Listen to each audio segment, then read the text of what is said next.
Twisted Timbers is the Rocky Mountain construction hybrid coaster at Kings Dominion. This is the Iron Horse conversion of the former Hurler wooden roller coaster. To call Twisted Timbers an upgrade is an understatement.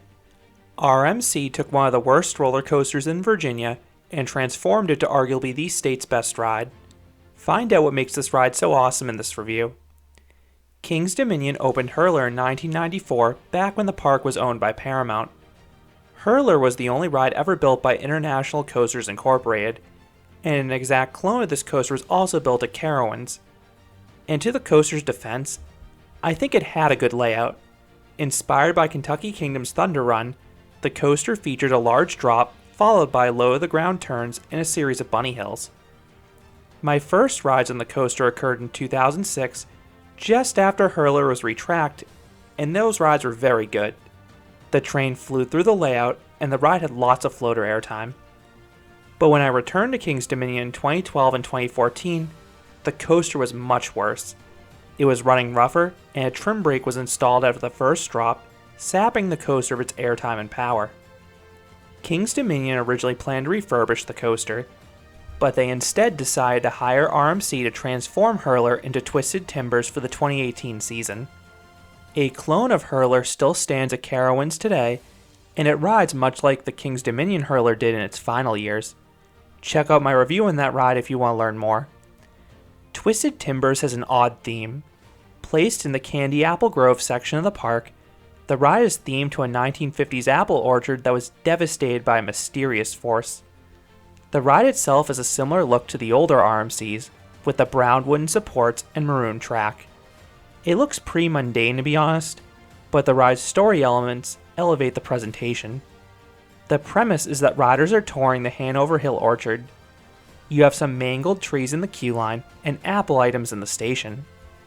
This is a cut above your average Cedar Fair ride, but there's no theming along the main course, and that's fine because of how good the layout is. Twisted Timbers is 28 feet or 8.5 meters taller than Hurler, as it stands 111 feet or 34 meters tall.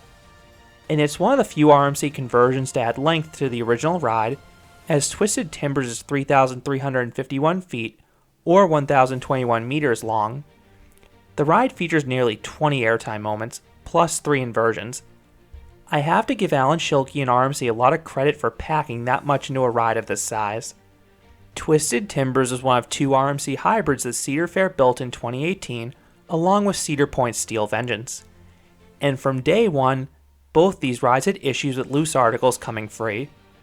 Neither ride allows for items to be stored in the ride platform, presumably to speed up dispatches and boost capacity. Midway through the ride's inaugural season, lockers became mandatory for all metal objects. But unlike the ones at Universal, these ones cost $2 for 2 hours. This essentially turned Twisted Timbers into an upcharge attraction for most guests. The ride was still undoubtedly worth it, but it was a nuisance. In 2019, Twisted Timbers and Steel Vengeance added zippered pouches to the trains that could store small metal objects like cell phones, keys, and wallets. There were 2 drawbacks though. 1, it did slow down load times slightly. 2, there was no guarantee guests would actually use them. In 2021, Twisted Timbers and Steel Vengeance add free lockers right before the station. This is the best compromise. Riders can keep their small belongings with them for a majority of the wait. Cedar Fair gets the fastest possible dispatches because all belongings are safely tucked away before riders reach the platform. Guests must pass through a metal detector just to reach the ride platform. And these lockers are free. The lockers are 2-sided, but the area on Twisted Timbers is extremely congested. You can tell this wasn't the original plan for the ride. There was usually a logjam after each cycle. Steel Vengeance's locker area, for example, has far more space. Twisted Timbers usually is one of the longest lines at Kings Dominion. On a busy day, expect to wait an hour or so for this coaster. The ride usually doesn't start building a line until the early afternoon. Because this coaster is in the very back of the park, you can usually marathon it with 0 wait even on a busier day if you head there first. The ride features the familiar RMC rolling stock, except the lead car is themed to look like an old truck. The ride always seems to run 2 trains, each seating up to 24 riders across 6 cars. Operations are about as good as they can be for an RMC. These are not easy rides to check. The crew often had the next train ready to go once the prior one stopped on the brake run. Riders have a seatbelt and lap bar combination. I never have an issue with the RMC restraints from a comfort standpoint because the lap bar contouring doesn't inhibit my ability to experience the airtime, but I know larger guests can find the shin guards cramped and uncomfortable. My favorite seat on Twisted Timbers is definitely the back. Every row gets great airtime, but I find almost every single moment to be a little bit stronger in that back car. Usually, I don't have much of a preference if I'm sitting on the left or right side of the train, but a few of the elements seem to pop more on the left on this ride. Once dispatched, you turn out of the station and ascend the obnoxiously loud lift hill. Good luck maintaining a conversation with your riding buddy as you head up that lift hill. At the top, you travel down a tiny little dip, round a corner, and traverse a barrel roll down drop. This was the third RMC to forego the standard first drop in favor of an extra inversion. You get some fantastic sustained hang time here, while also spiraling towards the ground. While I prefer to see a standard first drop, this is still a great inversion. I think Iron Gwazi and Twisted Cyclone do it better, where they have a standard first drop off the lift hill, and then they mix in a barrel roll down drop later in the layout. The train then flies over a little speed hill. It doesn't give traditional airtime, rather it throws you forwards and the sensation seems more pronounced on the left side of the train for some reason. The train then hurtles through an overbank around the station. It didn't have the positives of the one in Wicked Cyclone, but the one in Twisted Timbers did feel very fast. Then there's another speed bump that tosses you forwards like the first one. But Twisted Timbers is done messing around. It then subjects riders to 3 consecutive camelbacks. This is the ride's signature sequence. All 3 hills deliver strong and sustained ejector airtime.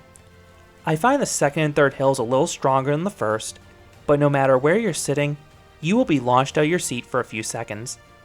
These are 3 of the best airtime hills on any RMC because you have the usual airtime strength, but it's actually sustained more this time. This ends with a surprise little dip downwards that gives a faint pop of airtime. Next is the cutback.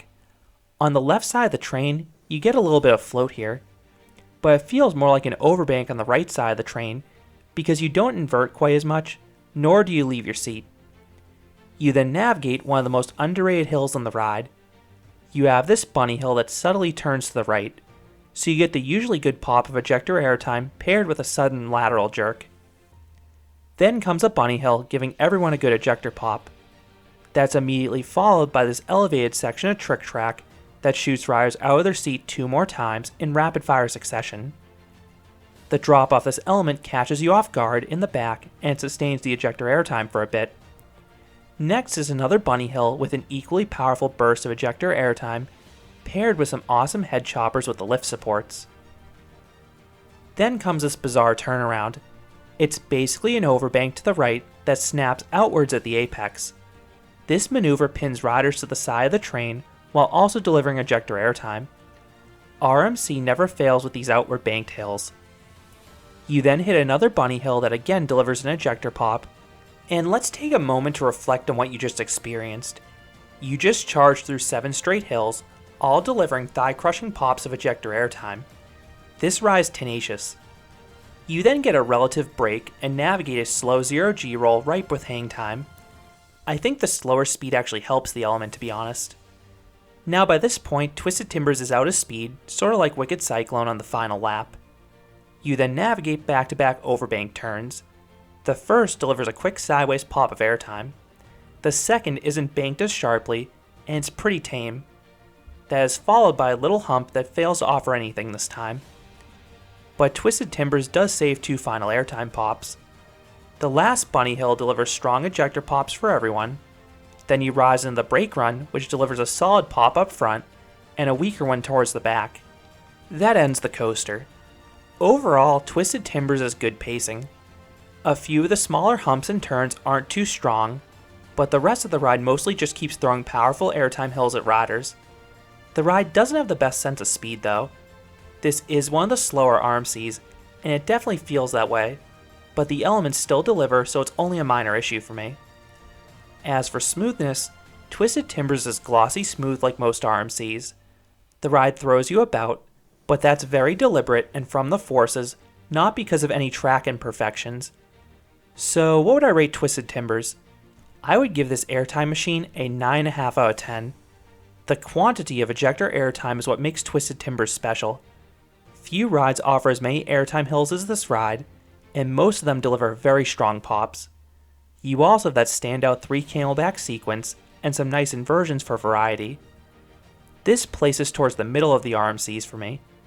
It has more airtime than usual, and it has good pacing, but the ones ahead of it are a little bit better in that department.